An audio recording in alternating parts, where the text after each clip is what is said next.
hopefully there'll be something more exciting to keep you here than an allotment app. But we'll see what we can do. But we've got a really great lineup today, all the way from the start to the finish. So try and stay around all day, because I think hopefully you're going to learn quite a lot today.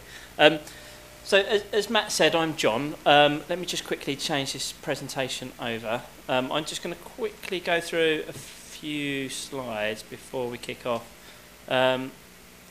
So I look after mobile at the IAB. If you don't know the IAB, we're the Internet Advertising Bureau. We're a trade body for digital advertising. So our role really is educating, evangelising about digital, and in my case, mobile.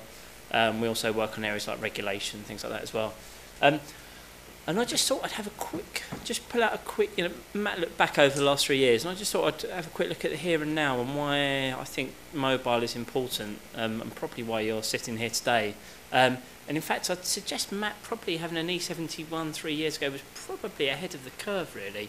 And smartphone penetration has changed massively over the last year, 2 years. So smartphones, basically, if you've got a phone that's like a computer, so a higher end Nokia, iPhone, BlackBerry, Android, Windows Mobile. Who's got a smartphone in the room?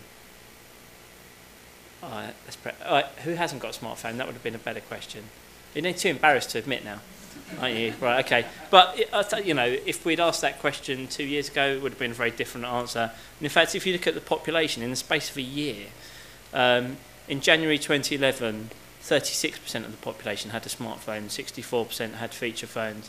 And in the space of 12 months, that's completely flipped. So we've now got 53% of the population have got a smartphone, 47% have got a feature phone. Take a minute to admire that animation there. I think you'll agree. I'm not kidding when I say that took me 4 hours to do that. So I think that's pretty good. I'm not sure if there are some kind of like PowerPoint awards, but if there are, that would win. The other things that have changed significantly in the last 12 months are always a good sign, I think, of where things are going. Venture capitalist spend in mobile has gone absolutely bonkers in the last 12 months. So, a five-fold increase from 2010 to 2011 in the billions of dollars invested in mobile marketing firms. And that's made a big difference to the industry, because all of a sudden these companies have got money to invest. And we're seeing, certainly from our members, we've got 700 companies that are members, but the mobile members have grown phenomenally in the last year, which is great for the industry because they're out there talking about it more. And we track ad spend every year, and we just published these a few weeks ago, our figures for 2011. And £203.2 million was spent on mobile advertising, so just the advertising part of mobile, so that's display ads, search, that kind of thing. But I guess the key thing there is it's up 157%, in an economy that's pretty tough, in a media environment that's pretty tough. Mobile is growing from strength to strength at the moment. And where it's coming from, I thought there's loads more information, and I'm not going to dwell on it today, but it's just, it's starting to become a grown-up medium now, mobile.